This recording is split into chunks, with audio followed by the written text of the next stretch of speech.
Alors bonjour à tous, heureux de vous retrouver chers amis en ce mardi 26 janvier 2021. J'espère que vous allez bien, même si ça va généralement assez mal.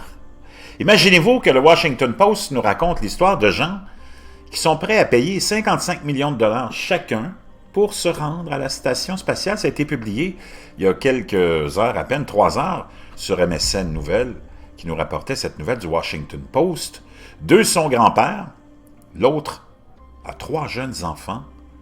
Tous les 3 sont extrêmement riches, avec les moyens de payer le prix du billet de 55 millions de dollars pour un séjour de 8 jours sur la Station spatiale internationale.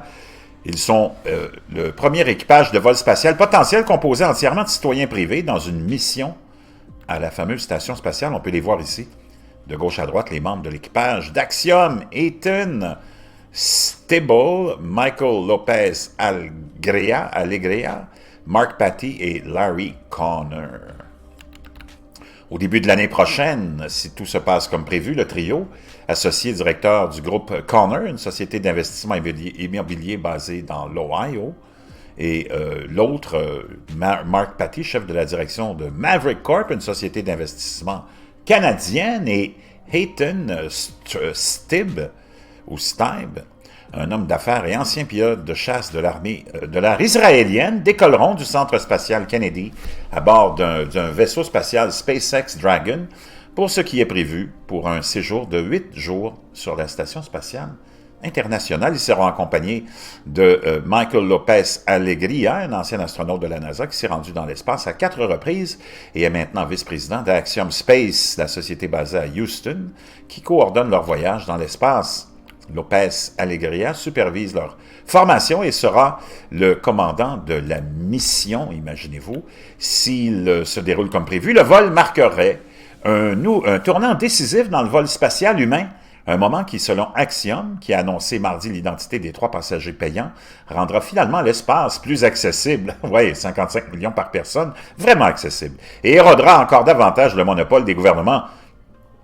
On a longtemps tenu sur les voyages spatiaux, la société prévoit 2 vols par année et développe également sa propre station spatiale, dont la NASA espère qu'elle pourra un jour remplacer la Station spatiale internationale, le laboratoire en orbite, qui est dans l'espace depuis 22 ans. Il faudra le remplacer bientôt. La Station spatiale internationale ne peut y rester éternellement. Les remplacements commerciaux privés seront-ils prêts à temps?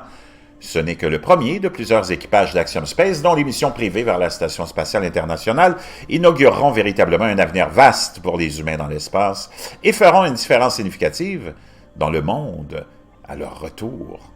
Au fil des ans, plusieurs citoyens privés fortunés se sont déjà rendus à la Station spatiale, mais sur le vaisseau russe Soyouz parce que la NASA a interdit la pratique sur les vols en provenance du sol américain. En 2019, la NASA a inversé sa position, affirmant que les missions aideraient à stimuler une industrie spatiale commerciale en pleine croissance et amélioreraient les résultats de la NASA. L'agence spatiale facture 35 000 $ par jour et par passager pour la nourriture, le stockage et les communications pendant les séjours à bord du laboratoire en orbite. Un total de 840 000 $ pour 3 personnes pendant 8 jours.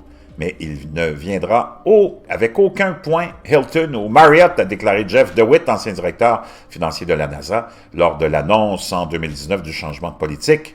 Donc vraiment, vraiment fascinant, intéressant, mais en même temps un peu cher. Je vous laisserai l'article dans la boîte de description. Vous pourrez aller lire ça, finir la lecture de cet article-là, rencontrer les gens qui payent 55 millions de dollars chacun pour se rendre à la station spatiale. Wow!